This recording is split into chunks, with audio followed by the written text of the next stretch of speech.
Doctor Yunus সরকার রাজনীতি করছেন না, রীতিমতো অপরাজনীতি করছেন। অথচ এই সরকারের রাজনীতিও করার কথা ছিল না। এটা একটা অন্তর্বর্তীকালীন সরকার, নিরপেক্ষ সরকার। এই ডক্টর ইউনূসই ডেইলি স্টার সম্পাদক মাহফুজ আনামের সাথে ইন্টারভিউতে বলেছিলেন বছরখানেক আগে, তারা ফ্যাসিলিটেটর, কোনো শাসক নন। সেই ইউনূস সরকার এখন এমন অবস্থান নিচ্ছেন, দেশের জন্য, ভবিষ্যৎ রাজনৈতিক পরিমণ্ডলের জন্য ঝুঁকি তৈরি করছেন। আমরা খেয়াল করছি বিএনপিকে তাদের কিছু দাবি মানানোর জন্য একটা নেক্সাস তৈরি হয়েছে। নেক্সাস তৈরি হতেই পারে রাজনৈতিক দলগুলোর মধ্যে, জামায়াতে ইসলামী, এনসিপি, ইসলামী আন্দোলন সহ আরও কিছু দল। সমস্যা হচ্ছে এর সাথে ঐক্যমত্য কমিশন এবং সরকারও জড়িয়ে পড়ছে। এটা ভয়ঙ্কর। এবং ঐক্যমত্য কমিশন মানে এটার দায় প্রধান উপদেষ্টা ডক্টর ইউনূসের। কেউ বলবেন যে তিনি ঠিকঠাক মতো বৈঠকগুলোতে ছিলেন না, কয়েকটা এক ধরনের সৌজন্যমূলক 2-3টা বৈঠকে ছিলেন, কিন্তু সর্বশেষ তিনি নিজে বসে অন্যান্য সদস্যদের সাথে এই বাস্তবায়নের যে সুপারিশ, জুলাই সনদ বাস্তবায়নের যে সুপারিশ, সেটা পাস করেছেন আগের দিন। সেটা তিনি চেয়ার করেছেন, তিনি সেখানে স্বাক্ষর করেছেন। কেন বলছি অপরাজনীতি? আসলে বিএনপি প্রতি আমি ধারণা করি যে প্রধান দাবি এখন বিএনপি আপার হাউসের পিয়ারটা মেনে নিক। আমি বহুবার বলেছি বিএনপি যেভাবে আপার হাউস করতে চায় এটা লজিকলি সঠিক না, কোনোভাবেই না। আমিও মনে করি না এটা সঠিক সিদ্ধান্ত হয়েছে। কিন্তু সমস্যাটা হচ্ছে বিএনপি এই সিদ্ধান্তটা নিয়েছে, প্রচুর সমালোচিত হয়েছে, তারপরও সেই সিদ্ধান্তটা নিয়েছে। এখন চাপ তৈরির জন্য নানান কিছু তৈরি করছে সরকার, যাতে বার্গেইন করতে পারে। জামাতকে মাঠে নামিয়ে দিয়েছে, তুমি লোয়ার হাউসের পিয়ার চাও, তুমি গণভোট নভেম্বরে চাও, এগুলোতে ছাড়। তারপর তুমি এগুলোতে ছাড় দিলে বিএনপিকে বলা হবে আচ্ছা ঠিক আছে, নভেম্বরে না, ইলেকশনের দিন এটা হবে, গণভোট হবে, কিন্তু তোমাকে এটা মেনে নিতে হবে, তুমি আপার হাউস পিয়ার তুমি মানবে না। এমনকি শুধু সেটা না, নোট অফ ডিসেন্ট ছাড়া গণভোটের একটা চাপ তৈরির চেষ্টা আছে। যদি বিএনপি আপার হাউস পিয়ার মেনে নেয়, সম্ভবত তখন নোট অফ ডিসেন্ট সহ গণভোট যাবে।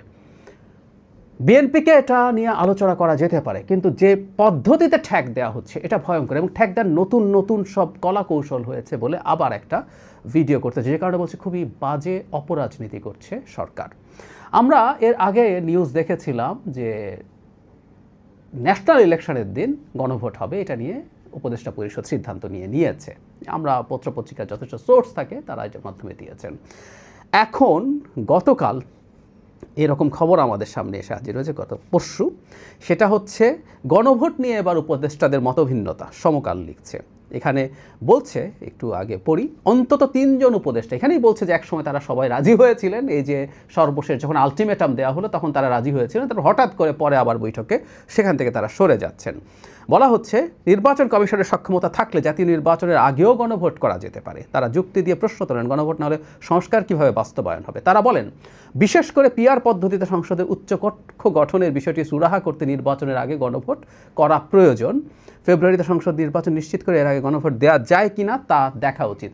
পিআরে নির্বাচন মানে পিআর পদ্ধতি যদি আপার হাউস হয় সেই ক্ষেত্রে গণভোট আগে হওয়া দরকার বলে একটা যুক্তি জামাতিদেরকেও দিতে দেখেছি। এখানে দুটো ইঙ্গিত আছে। একটা হলো তার মানে নোট অফ ডিসেন্ট ছাড়া কিন্তু আমি গণভোট দিয়ে দিচ্ছি, সেই ক্ষেত্রে পিআর যদি হাঁ হয়ে যায় তাহলে পিআর হবে আপার হাউস। সেক্ষেত্রে কেন আগে গণভোট হতে হয় বলছে, সেই ক্ষেত্রে জাতীয় নির্বাচনের আগে তালিকাটা দিয়ে দিতে হয়। যে আমরা যেভাবে যে পদ্ধতিতে করছি, এটা অনেক রকম পদ্ধতি আছে, নির্বাচনের পরও তালিকা দেওয়ার পদ্ধতি আছে, কিন্তু আগে দেওয়ার কথা হচ্ছে। প্রথম কথা হচ্ছে পিআর যদি আমরা করি আপার হাউসে, তাহলে এইবার আমরা পরের তালিকা দিয়েও করতে পারি, পরবর্তীতে সংবিধানে সেটা ইনক্লুডেড হবে যে আগে দিতে হবে, তাতে সমস্যা নেই। তারপরও যদি বলি না এতেও চলবে না, আমার আগেই দিতে হবে, তারপরও কিন্তু টেন্টেটিভ একটা তালিকা আপনি রাখতে পারেন। যদি গণভোটে হাঁ জয়ী হয় তাহলে আমরা পিআর করব, এবং সেই ক্ষেত্রে আমরা আগে দেয়া তালিকা থেকেই সিলেক্ট করব। দলগুলো তাদের তালিকা দিয়ে দেবে। যদি গণভোটে হাঁ হয়, যদি পিআরে সংসদ হয়, তালিকা তো থাকলোই, সমস্যার সমাধান করা যায়। কিন্তু এগুলো যেগুলো হচ্ছে এগুলো আসলে প্যাঁচ লাগানোর জন্য, ফাজলামো করার জন্য করা হচ্ছে, বুঝতে পারি। আরেকটা ঝামেলা খেয়াল করব আমরা, সেটা হচ্ছে গণপ্রতিনিধিত্ব যে আদেশ আছে সেটায় একটা সংশোধনী প্রপোজড হয়েছিল নির্বাচন ব্যবস্থা সংস্কার কমিশন থেকে। সেটা হচ্ছে এরকম যে জোটে নির্বাচন করলেও যেন প্রতীকটা নিজ দলেরই হয়। মানে এতদিন পর্যন্ত নিয়ম এটা ছিল, কেউ যখন জোটে নির্বাচন করবে যে কোনো দল চাইলে যে কোনো দলের প্রতীক নিতে পারে। মানে আওয়ামী লীগের জোট হলে যেই দলই হোক না কেন নৌকা নিতে পারবে, আবার টেকনিক্যালি আওয়ামী লীগের কেউ অন্য দলের প্রতীক নিতে পারবে। এটা বাদ দিয়ে নিজ নিজ প্রতীকে নির্বাচন করার কথা ছিল। এক ধরনের যুক্তি ছিল এরকম যে একটা দলকে নির্বাচন কমিশন নিবন্ধন দেয়, মার্কা দেয়, সো নির্বাচন কমিশন দেখতে চায় যে সে তার মার্কা নিয়ে প্রতিদ্বন্দ্বিতা করছে। কিন্তু আমাদের এটা ছিল না, ফলে এতদিন পর্যন্ত যেটা হয়েছে ছোট দলগুলো চেষ্টা করত বড় দলের প্রতীক নিয়ে নির্বাচন করার জন্য, ধানের শীষ, নৌকা। এমনকি আমি মনে করি জামাতের যদি জোট হয় নির্বাচনী, জামাতের দলের হাত পাখার বাইরে অন্য দলগুলো জামাতের প্রতীক নেওয়ার চিন্তা করতেও পারে, দাঁড়িপাল্লা নিয়ে নির্বাচন করতে পারে। আবার বড় দলেরও তার মার্কাটা দেওয়ার ইচ্ছে থাকে, কারণ সে ছোট দলগুলোকে যে মানে নমিনেশনগুলো ছাড় দিচ্ছে, যে আসনগুলোতে ছাড় দিচ্ছে, সেখানে তো সে ধানের শীষ দেবে না। কিন্তু যদি ধানের শীষ না পেয়ে অন্য মার্কা নিয়ে নির্বাচন করে, এটা খুবই কঠিন। অন্য মার্কা নিয়ে জিতে আসা, কারণ অন্য মার্কা মানুষ অত চেনে না, বিশেষ করে কম শিক্ষিত, বয়স্ক, বৃদ্ধ মানুষদের জন্য এটা টাফ। তো বড় দল চায়, আমরা একটু বিএনপিকে দিয়ে যদি বোঝাই, বিএনপিও চাইবে যারা তাদের কাছ থেকে আসলে ছাড় পেয়েছেন তারা ধানের শীষ নিয়ে নির্বাচন করুক, তাতে ওই সিটগুলোতে তারা জিতে আসতে পারবেন। যদিও ওই সিটটা আসলে বিএনপির নামে হবে না, ওই সিটটা ওই সংশ্লিষ্ট দলের নামেই হবে, সংশ্লিষ্ট দলের নামে হবে। আমি রিপিট করছি, তার ভোটের পার্সেন্টেজ যেটা পাবেন সেটা ওই সংশ্লিষ্ট দলের পার্সেন্টেজ হবে। কেউ কেউ ভুল করেন যে এতে আপার হাউস যদি পিআর হয় তার তো রিপ্রেজেন্টেশন হবে না, কথাটা ভুল। ওই পার্সেন্টেজের ভোট তার নামে যুক্ত হবে। আর নমিনেশনের বাইরে, সমঝোতার বাইরে তারা যদি তাদের মার্কা নিয়ে আরও করে, সেগুলো তাদের ওখানে যুক্ত হয়ে যাবে। তো এটা আরপিওতে ঢোকানোর জন্য প্রপোজ করেছে নির্বাচন কমিশন। দীর্ঘদিন থেকে আলাপ চলছিল, বিএনপি ফরমালি এটার বিরুদ্ধে অভিযোগ করেছে, বিএনপির শরিকরা অভিযোগ করেছে, কিন্তু নির্বাচন কমিশন গেজেট করে এটাকে কনফার্ম করে দিয়েছে, ফাইনাল করে দিয়েছে অ্যাপারেন্টলি।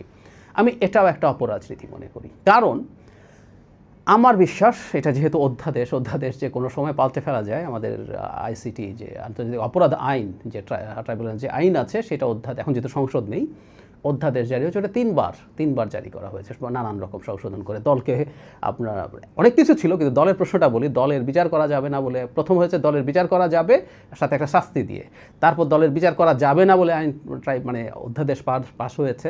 পরে আবার শোরগোল হলো, হাসনাত আবদুল্লাহদের ওই পাতানো খেলা যখন হলো, তখন আবার এটাকে ঢোকানো হয়েছে। সো এটা ব্যাপার না, আমি ধারণা করি এটাও সরিয়ে ফেলা হবে যদি বিএনপি তাদের শর্তে রাজি হয়, বিএনপির সামনে নেগোশিয়েট করে। এখন বিএনপিকে তো অনেক নেগোশিয়েট করতে হবে, বিএনপিকে গণভোট নির্বাচনের দিন নিতে হবে। এখন বলবে না, উপদেষ্টারা বলছে গণভোট আগেই হতে হবে, জামাত যা বলছিল ঠিক সেটা কিছু উপদেষ্টা বলছেন। তো এখন বিএনপিকে এটা নেগোশিয়েট করতে হবে ওই দিন নেওয়ার জন্য। বিএনপিকে নেগোশিয়েট করতে হবে, আরপিওর এটা চেঞ্জ করতে হবে, কারণ তার শরিকদেরকে তাদেরকে জিতিয়ে আনতে হবে, শরিকরা সেটা চাইবে। তো সরকার বলবে আমি তোমাকে এত ছাড় দিচ্ছি, তুমি ওই ছাড়টা দাও, ওই ছাড়টা দিয়ে তুমি আমাদের দাবি যদি মেনে নাও তাহলে আমরা এগুলো করব এবং নোট অফ ডিসেন্ট সরিয়ে টরিয়ে একটা মোটামুটি একটা জায়গায় পৌঁছাবো। এই হচ্ছে খেলাটা, বারবার ক্রমাগত এই কাজটা করছেন। আমরা ডক্টর ইউনূসের সরকারের কাছ থেকে এক্সপেক্ট করি না। এই সরকার কোনোভাবেই এটা করা উচিত ছিল না, তার ফ্যাসিলিটেটর হওয়া উচিত ছিল। যতটুকু তিনি পারতেন নৈতিকভাবে অনুরোধ করে, কনভিন্স করে, সেটাই সবচেয়ে ভালো হতো। কিন্তু সরকার যে পদক্ষেপ নিচ্ছে, শেষ পর্যায়ে এসে ডক্টর ইউনূস তার গায়ে স্টিগমা লাগিয়ে যাচ্ছেন। ঐক্যমত্য কমিশনের ওই সুপারিশে মারাত্মক স্টিগমা লেগে গেছে।